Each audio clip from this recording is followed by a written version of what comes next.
ปรับมาให้เนาะสำนี้บริญญาพี่น้อยเนาะมันอยู่ที่ความเคยชินน้องช้อนเราเห็นได้แต่ว่าจากซอยน้องเพิ่นเบิ่งลองเอาเสื้อเบิ่งจะต้องเอาเสื้อมัดนี้ไอ้ยักมัดนี่ต้องแกะเอาลาวตากผ้านี่ออกเฮ็ดเป็นนั่นเป็นไม้ดีกว่าง่ายว่านะมันสิงามเพราะว่าเฮาย่างทีมงานมาก็ย่างบ่อยได้หน่อยเนาะพันไปพันมาเด้โดยแบบคิดไปคิดมาเนาะเฮาแบบคือโง่เลยเนาะเขาบ่มักก็ ยังมาเขาอยู่เชือกไปมักเขาอยู่นี่แต่เบ็ดว่ามันก็บอกว่ามักค่อยก็บอกว่ามักมันคอค่อยแล้วเจ็บกว่าไฟสดนี่กว่าผู้สาวหลอกอีกฮะเจ็บกับไฟช็อตก็คือผู้สาวหลอกดูไผหลอกเด้บาดนี่เนาะโอ้ยบ้านหลังนั้นบ่เนาะผู้แหละพี่น้องทางพี่น้องเนาะตัดภาพตัดซองมาอีกบ้านนี้ก็อยู่บ้านซองของน้องชอนโอ้ยเป็นจังไดเด้มื้อนี้เนาะต่อฟืนต่อไฟแล้วบ่ทางน้องชายเนี่ยโอ้ฟ้าโล่งตุ่งโป่งพี่น้อยเนาะสีฟ้าคามงามหูงามตาขนาดมื้อนี้อากาศเย็นๆหน้าหนาวใกล้เข้ามาพี่น้อยเนาะแก้มก็เริ่มแตกเนาะริมฝีปากก็เริ่มแตกเจ็บแล้วบาดนี้กำลังเดินสายไฟพอดีเนาะเพิ่นย่านผิดพลาดทางเทคนิคกระทาทางอ้ายเข้ามาพี่น้อยเนาะกระซ่านี่ขอโทษขออภัยนำหลายๆได้น้องชายโดยสบายดีโดยสบายดีเจ้าโอ้ข้าวน้ำซ้ำปลาเอามาให้ว่าเดี๋ยวขึ้นไว้เลยเนาะโดยติดเอาตึมก่อนน้องชายอย่าติงเองมันตึมใช่ไหมโดยบอกว่ามันโอ้มันก็นี่ไปอันนั่นล่มไปแล้วไปอันคุดนานพักซอยเสาหัวเพิ่นเนาะเอาลุง FC ว่าพาน้องช้อนไปเล่นแน่เพิ่นว่าเนาะเป็นไดไผสิมักเฮาไปสิมักเฮาโอ้ไปตัดผมมาใหม่บ่โดยทางหน้าบัดหนาวออกอีกเด้อน้องเด้อโดยให้เพิ่นซับออกจักหน่อยนึงเอาชงไปชงเพิ่นพี่น้อยเนาะกับบ่ติน้องเพิ่นละใช้อุปกรณ์เฮามาเบิ่งเอาแต่ตะลบิดก็พอละไขควงนั่นน่ะสายไฟใช้น้อยเลยน้องอันนี้สายอย่างใหญ่โพดมันบ่มีสายน้อยที่เอาผูกหูมุ่งนะทางชายนั้นแน่ต้องสายนั่นได้เนาะเอาลองเบิ่งพี่น้อยเนาะเอาก่อนอื่นเด้อพี่น้องเด้อเนาะ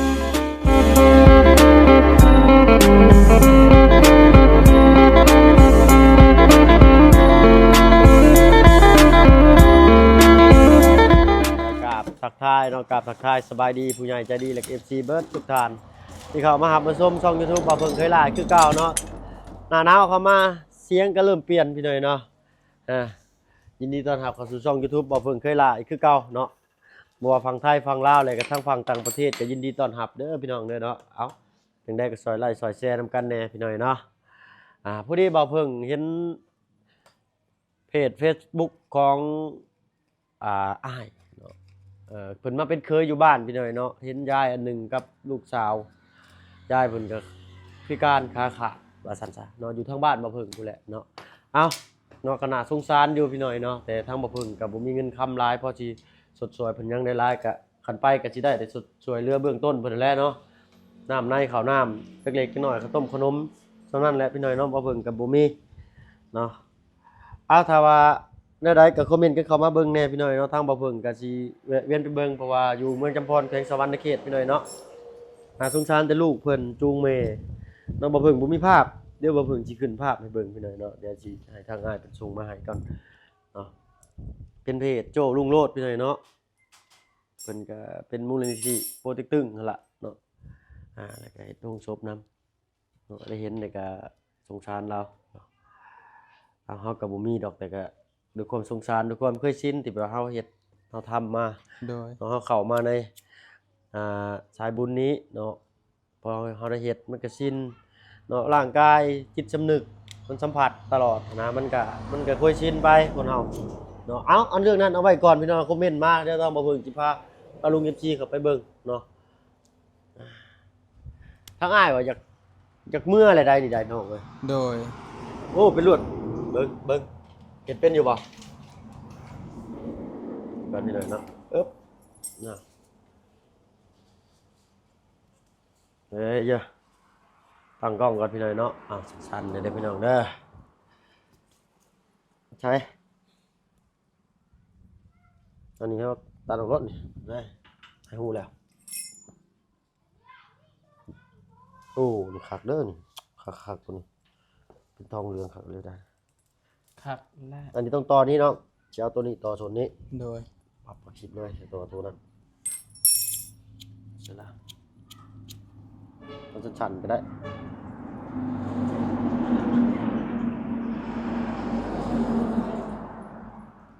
กินข้าวหรือบ่น้องมัน กินแล้วเจ้ากินข้าวแล้ว กินแล้วไอ้นะ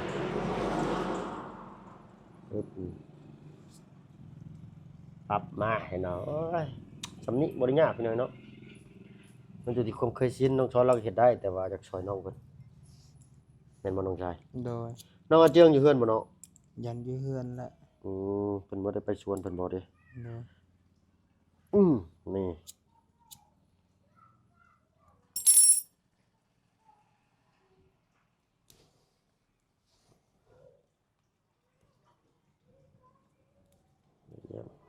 มาต่อสดนี่ก็ได้เนาะใช่ละโอ้อันนี้คักพี่น้อยเนาะเห็นอยู่บ่แบบเป็นติดนี่เลยแบบว่าทนทานแน่นอนตัวนี้นะคงเวียดเด้อพี่น้องเด้อเนาะของไทยหาค่อนข้างยากบ่เป็นทางบ้านเฮาก็บ่ได้รู้ถูกทุกแค้นดอกพี่น้อยเนาะก็ของเวียดเพิ่นก็ดีเนาะลองผู้แลของไทยผู้แลเนาะก็บ่ได้ว่าเฮาใส่กุหลาบดอกเลยเนาะเพราะว่าทั้งนี้ท้องน้ำเขาจากไทยนั่นสิยากเนาะน้องสอน โดย มีแต่ทางเวียด แบบมันติดอยู่เวียด แม่นเพิ่นเขาเอาเขาง่ายไปเลยเนาะ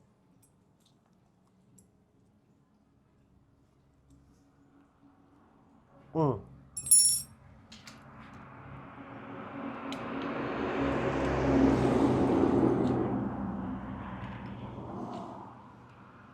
ได้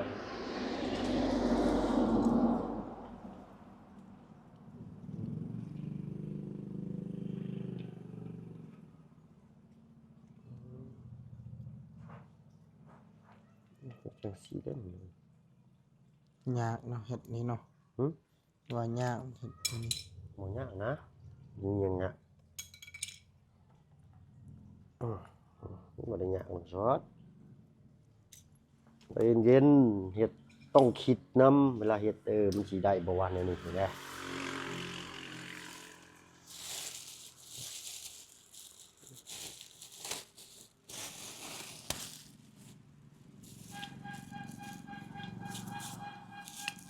น่ะ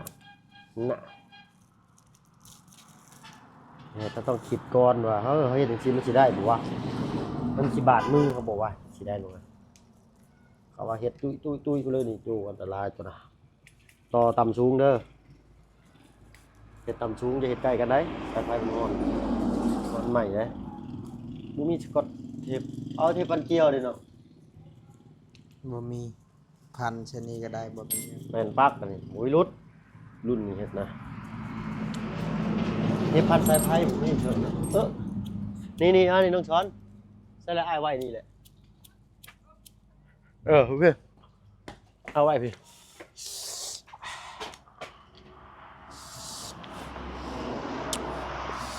เป็นยังล่ะกัดมือมึงสิเฮ็ดนะ บ่แม่นเขาพันใช้ไฟนั่น แล้วมันบ่มีอะไรซะบ่ได้ซื้อเข้ามาซ้ำ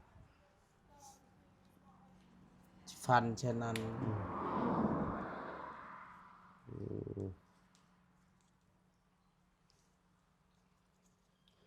อุ้ย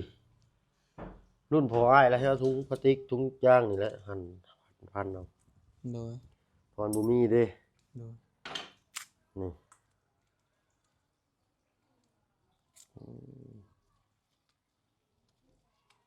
อื้อหือ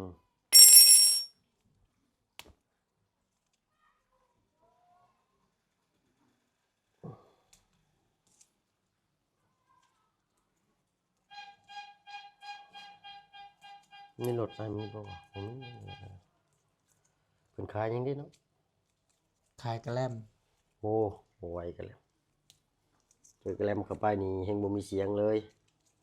อากาศเปลี่ยนเสียงเปลี่ยน เมื่อยในทรงนี้เนาะ เนี่ยหนาวๆนี่ตอนขี้บัดร้อนๆนะบัดตกเย็นมาหน่อยหนึงบัดชะแงกบาดนี่ โดย ตอนกลางเว้นบัดกระเต้าลือ โดย กระเต้าต้องจะคำว่าบัดชะแงกป่วยลำป่วยลือ เพลงบัดน้องสอนพี่หน่อยเนาะเป็นว่าน้องชาย โดย ตะกี้อันอ้ายไปเฮ็ดอันเกี่ยวกับไฟรถได้หน่อยเนาะเฮ็ดจังซี่พันเทปพันตะเบืองก็บ่ได้ได้เพิ่นเฮ็ดนะต้องละเอียดได้พันเทปไฟอยู่กรุงเทพก้อยนานๆแล้วใช่ไหม ๆเนาะแบบละเอียดงามๆเมียตะเลเขายังบ่อยากได้แม่นบ่น้องชาย เนอะชุกไวเนาะถึง ยังสุกมือเห็นบ่สุก อืม ได้ยังกินข้าวมื้อนี้ กินไข่กินปลากระวัง ใช่ปลากระป๋องเนาะ โดย โอ้บ้านหนองหัวเพิ่นเฮ็ดสวนผักได้ซื้ออันตะไคร้ไปเพิ่มให้เพิ่น โดย เฮ็ดแหม โดย เจ้าสิเฮ็ดบ่เฮ็ดสวนน่ะซื้อจักเวลากลัวบ่ได้ปลูกเจ้าสิปลูกเป็นอยู่บ่ โดย ข้อยบ่เว้นนะเขาทางน้องสอนนี่ต้องเอามันห่างกันสิ โดย แต่ทางตุพรน่ะเราปลูกเป็นอยู่แล้ว เฮายังบ่ได้ตัดหลักพักผ่อน บ่มีรักหัวเนาะ เนาะ สำคัญใดพี่น้องเนาะเอามือนั่นเด้น้องสอน เด้อ มื้อที่ว่าบ้านประตูข้างบ้านนี่ได้กินหยังสรุปว่าเพิ่นไปไส อยู่เฮือนแล้วเนาะ แม่น กินข้าว กินข้าวตกใจก็เห็นคลิปครับพี่น้องเนาะเป็นไดสุกเลย โดย ต้องหาบ้านหางจระเข้มานำเพิ่นว่าปลาลุง14บอกอือฮึเอาบ้านหางจระเข้มาปลูกเพิ่นว่ายาน้ำร้อนลงน้ำร้อนลวกแนวทอดงทอดาดเนาะ คอยมื้ออื่นก็สิเฮ็ดคือกันไปตัดไม้ก่อน ไปตัดไม้กันเนาะ พัผ่อน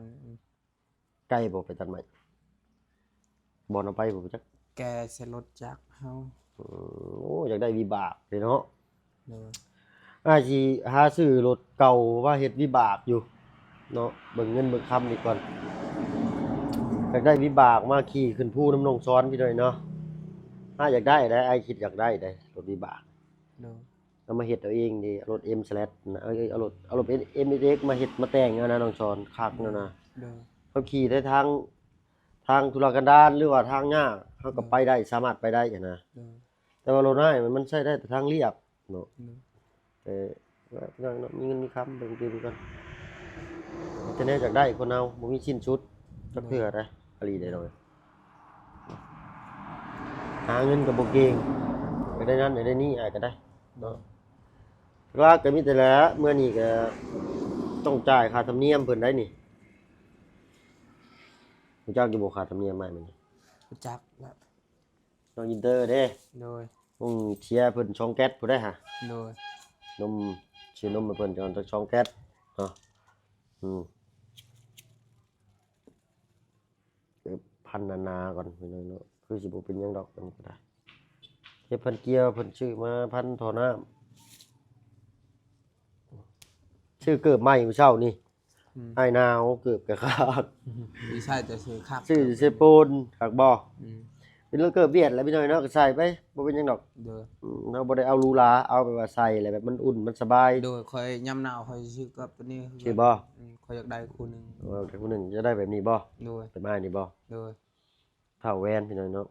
ใช้จับกล้องหันมาเบิ่งอยู่หั่น โด ขอย โทษขออภัยพี่น้อยนี่แหละอ่าย ำหนาวได้ใช้เกิบนี่ เกิบนี่แหละ ข้อยก็สิซื้อ แนว เกิบ เนาะ นี่ ว่า คือกันบ่ไหวให้แล้ว บ่ไหวแล้ว โดย แม่นเพราะว่ามันเย็นได้ไปหน่อยเนาะเวลาขับรถยามค่ำอะนะแล้วก็ต้องเซฟตี้ตัวเองนำเนาะอะไรที่มันอันนั้นมันก็200,000นึงดอก300บ่ได้300 บาทคู่ละ300 บาทปกติอยู่ไทยนี่สิ200มันเกิดนี่ไง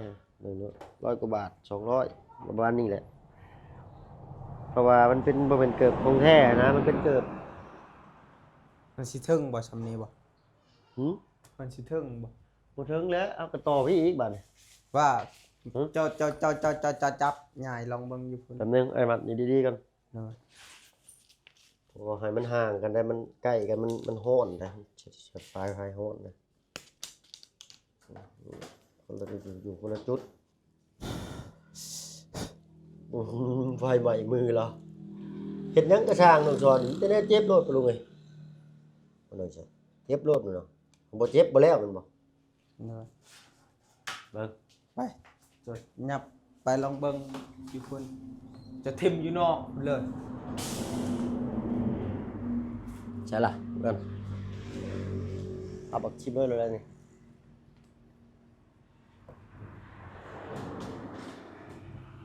ใช่หน่อยซะเราจะเสียบได้ โดยบริเสียบดอกพูนทิมอยู่นอกข้างบนนั้น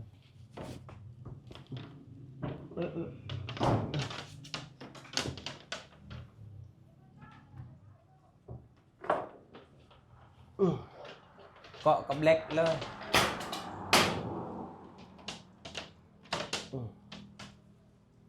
ดิ่งไปอีกมันสิบ่ยาก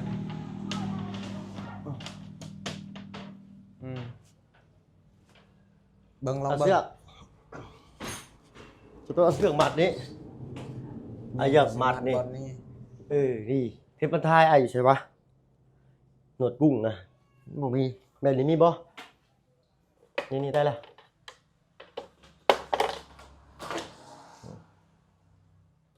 พันมัดใส่ใหญ่ยาละ ปรับมักชิปเลยสำนีก็ได้ เบิ่งข้างนอกก่อน เบิ่งเด้อบัดไส้บัดยางงันฟื้นไฟให้ระวังที่สุดไปพี่น้อยเนาะวันนี้จัดการติดตั้งระบบไฟถึงเลยยังจิบถึงเนาะเยี่ยมเอาออกเด้อน้องเด้อนี่เด้อ โดย อันนี้เฮ็ดลาดตะผาเอาดีกว่าเนาะ โดย เบิ่งอันนี้นี่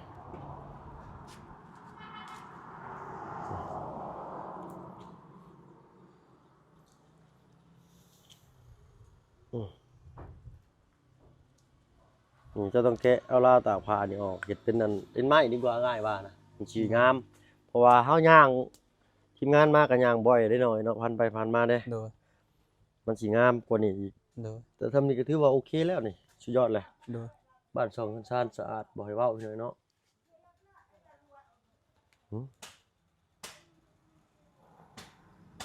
โอ้ซุปเปอร์ตาเข้าลายเนาะ โดย จับนี่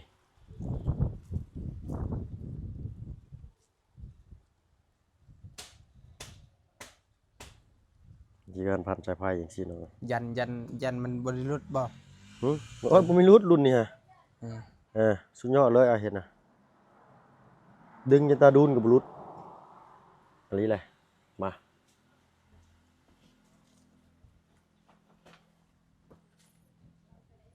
สีบักมาขี่เฮือนมันสีเปื้อนนางฟ้า ลิขสิทธิ์เพิ่น เขารู้โตนทราบเนาะ บรรณาถึงร้องนะ อยู่สิแต่งเพลงคือกันใช่บ่ แต่งเพลงอีกโอ้ธรรมดาตัวนี้เนาะ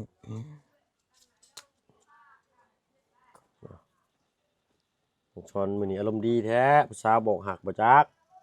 ใครสิมักข่อยเอ้ยเคยลาเอ้ย อ้าวเนาะ ข่อยก็ยังคอยนำน้องหัวอยู่ลงมื้อนั้นก็แบบข่อยแบบโดนผู้สาวหลอกได้เราคบ สาวหลอก ซ้อน สาวหลอก โดยเราครบซ้อนเด้ นะ แต่เบ็ดหันบอกว่าผู้หนึงหักกันหักแพงบัดสุดท้ายค่อยก็เลยตัดใจที่จะเข้าบ่ได้เลยค่อยวางแผน บางแผน ว่าขอลงหูปเจ้าเด้อน้องหัว เออ เราบอกว่าลงได้ เออ ค่อย ฉั ก็ น เล บ่ ยลงค่อยแบบเราเซตมาหาอีกบัดนี้ อ่ะ เอาลงหูปผู้ใดนะแต่เบ็ด ครับ มันด่าผมว่าบ่มีไผอยากสิ มันด่าผม เจ้า อืม มีแต่ค่อยนี่แหละสิมักเจ้าพื้นบ่เขาบ่มักหรอกเจ้า ฉันบ่ เราค่อย เช้าที่หลอกจันบ่ โดยมันครบซ้อนเด้ โอ้ ค่อย แต่เห็นหน้าเพิ่นเด้เนาะ โดยค่อยอยาก ผู้กบ สิ ซ้อนนี่ ค่อยอยากสิตัดใจแต่จากลาวแต่ค่อยก็ตัดบ่ได้เห็น อืม แล้วค่อยมักลาวเด้ ตัดใจจากผู้สาวที่หลอกเจ้านี้ โดย ตัวเนาะ แบบค่อยมักไผก็อยากสิมักไปเลยแบบบ่มักแบบหยังเฮ็ดนั่นนั่นนี่ คือเขาบ่เป็นบ่เนาะ โดย อืม เขาแบบครบซ้อนนี่แบบหมอนั้นมันมีส่วนเฮาบ่มีเด้ เออ ถึก เพิ่น แล้วที่มันปะเฮาก็ดีใจนำ ที่เพิ่นนั้นที่เพิ่นไปคบคนนั้นน่ะเนาะ โดย อ่ะ เฮามันแบบบ่มีหยังนะบ่มีอนาคตที่ดีที่สิไปเลี้ยงเขาได้เนาะเขาบ่มักมันก็ถึกแล้วเฮาเนาะ เลย เฮามันบ่มีหยั พอง ไปเว้ามาบ่แม่นสิให้ได้ เนาะอ้ายหยวกบ่เป็นได้ บ้านได้เนาะใช่สาวหลอกเจ้าบ้านได้ บ่ขยาบานยัน เนี่ยไอ้ฮู้แล้วข้ามถนนไปนี่ก็แม่นโลดนี่เห็นบ่เอ้ยเอ้ยเนาะเจ้าตัวอ้ายบ่ได้ดอกน้องเอ้ยเนาะแม่นแล้ววะเว้าบัญชีให้แพงอย่างเงี้ยบ่มีขนมยั่วบ่ได้ซื้อขนมมาครับเย้อดเอาใหญ่แล้วเนาะ ไว้เป็นหยังเนาะ อืม ไปสิมักคนคือเฮาเขาลอกก็ถึกแล้วถึกเขา โอ้ ล เบิ อ ด ก พอดี เขาลวก ใจไปถึงน้องชายยังบ่แล้ว ถึกเขาตัวแล้วก็ถึกแล้วคนขี้ลายคือคอยเนาะ อืมเพราะว่าผู้สาว เขา ตั ตัว ว น้อง ว่า ชาย หัก ไป ว่าสุดท้ายเขาบ่ได้หักเขาเลย หาคนอื่น เขาแเขาแค่มาล่มซื่อๆแบบ เขาแก้เหงาบ่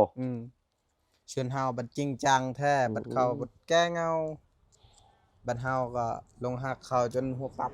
เอ้ยเนาะเว้าเจ้ากระบาปสงสารได้สอนหึ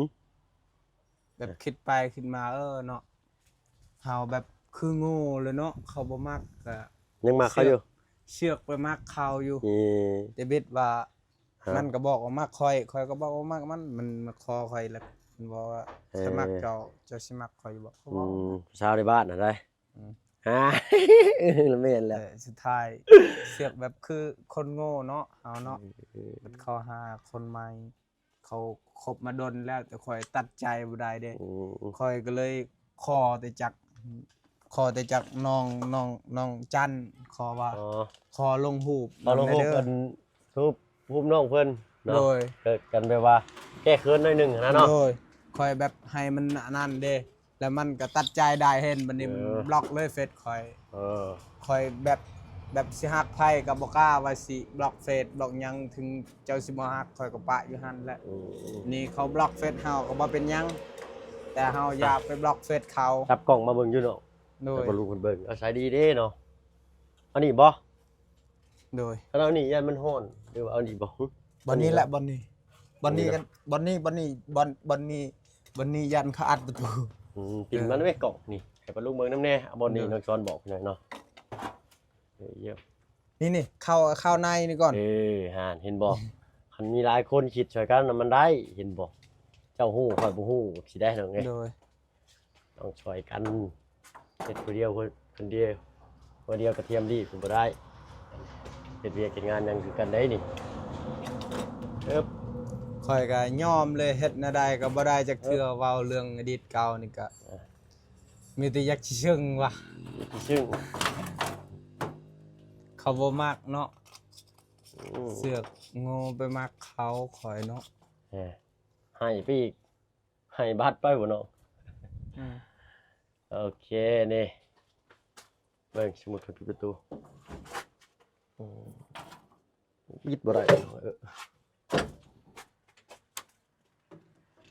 ปั๊บได้อยู่เวลาเปิดก็ปั๊บมาโอเคได้อยู่ดอกก็ค่อยๆเฮ็ดเอาหั่นละ ซ้ำนี่บ่เป็นหยัง ดูหาสิไว้นี่เนาะบุคักในตานี่นะ สาวที่เฮามักจริงบ่มักเฮาคือว่าคนโง่แล้วเนาะเฮาเนาะแบบมันถึงเนาะไปก็เข็ดอยู่ว่า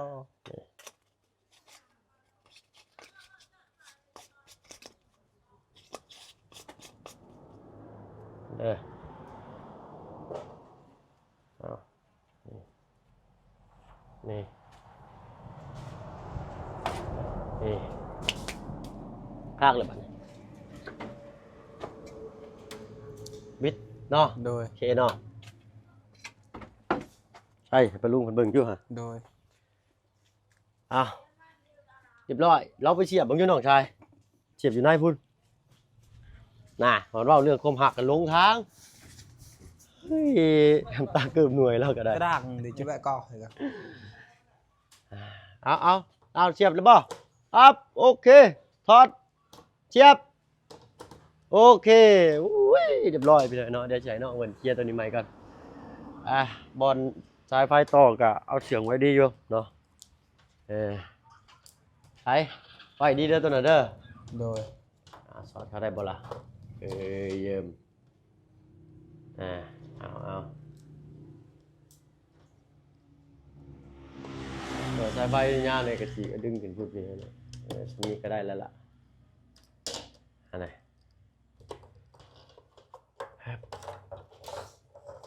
โอเคจำนั้นแหละ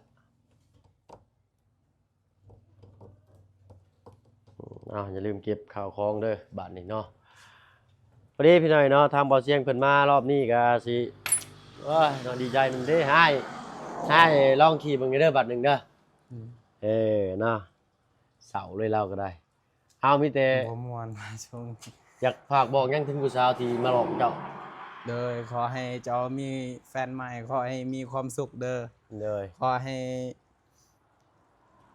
ห้สุขภาพแข็งแรง ยังให้เขาแข็งแห้งอีกบ่เนาะ โดยขอให้เรามีความสุขตลอดไปเด้อ เลย เอากับคนนี้มันทุกข์ใจเจ้า อ่ะ เนาะ เลย เจ้าบ่มักข่อยก็บ่เป็นหยังดอกข่อยก็ เนาะ